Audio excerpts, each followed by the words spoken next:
Hello guys, welcome back to my channel.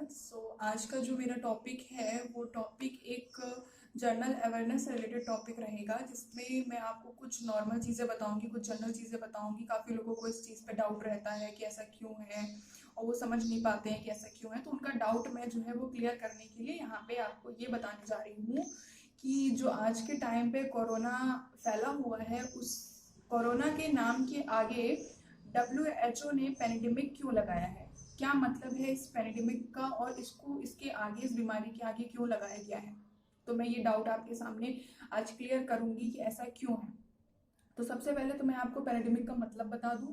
Pandemic का मतलब होता है एक सर्वव्यापी महामारी। ठीक है, एक ऐसी महामारी जो कि केवल हमारे एरिया या हमारे देश में ना होके हर जगह फैल चुकी हो। अगर कोई ऐसी बीमारी है तो उसके आगे WHO पेंडेमिक वर्ड लगा देता है। इससे पहले पेंडेमिक वर्ड लगा था स्वाइन फ्लू के आगे, ठीक है, जो कि 2009 में फैली थी, जिसका कि जो वायरस था वो H1N1 था।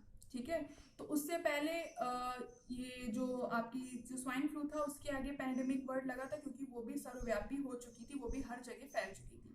पेंडेमिक जो वर्ड होता है वो जनरली नई बीमारियों के आगे लगता है, जिनके बारे में हमें कुछ पता नहीं होता, जिनकी कोई वैक्सीन नहीं होती, जिनकी कोई रोकथाम नहीं होती है, और बस वो फैलती जाती है और हम कुछ कर नहीं पाते। तो जितनी भी इस तरह की नई बीमारियां आती हैं जिनके बारे में हमें कुछ पता नहीं होता है या जिनका कोई उपचार नहीं होता है, उन बीमारियों के आगे पेंडेमिक वर्ड लगता है। ठीक है, तो पेंडेमिक का मतलब हो गया एक ऐसी बीमारी जो कि सर्वव्यापी हो चुकी है, हर जगह फैल चुकी है। तो इसलिए इस बीमारी के आगे जो है WHO ने क्या किया है, पेंडेमिक वर्ड लगा दिया है। तो ये अब एक वैश्विक महामारी हो चुकी है जो हर जगह फैल रही है।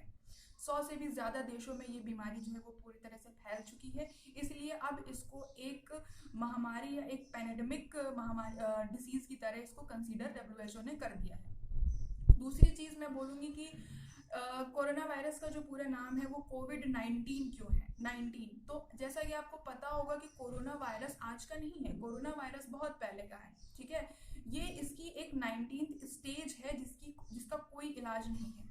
ठीक है, कोरोना वायरस तो एक नॉर्मल कोल्ड का वायरस है, ठीक है, जुकाम का वायरस है, लेकिन इसकी जो ये एक स्टेज है इसको बोला गया है श्वसन सिंड्रोम।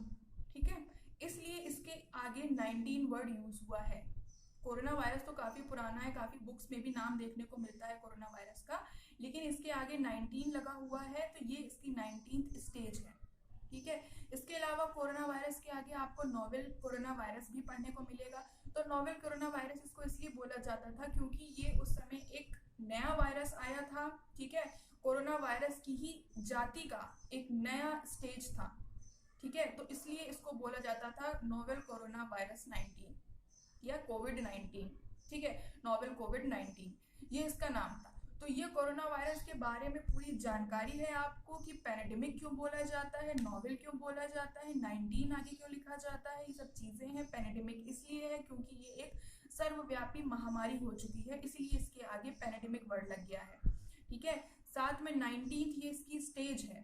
पहले भी कोरोना वायरस था, लेकिन ये इसकी 19th स्टेज है जिसका कोई ट्रीटमेंट, कोई वैक्सीन, कोई उपचार नहीं है। ठीक है, नोवेल इसलिए लगा था क्योंकि ये कोरोना वायरस की जाति का एक नया वायरस था, उसी की जाति का एक नया वायरस था, इसीलिए इसके आगे नोवेल कोरोना वायरस इसको बोला गया था। तो ये आज की कुछ महत्वपूर्ण जानकारियां थी जो मैंने आपके साथ साझा की हैं।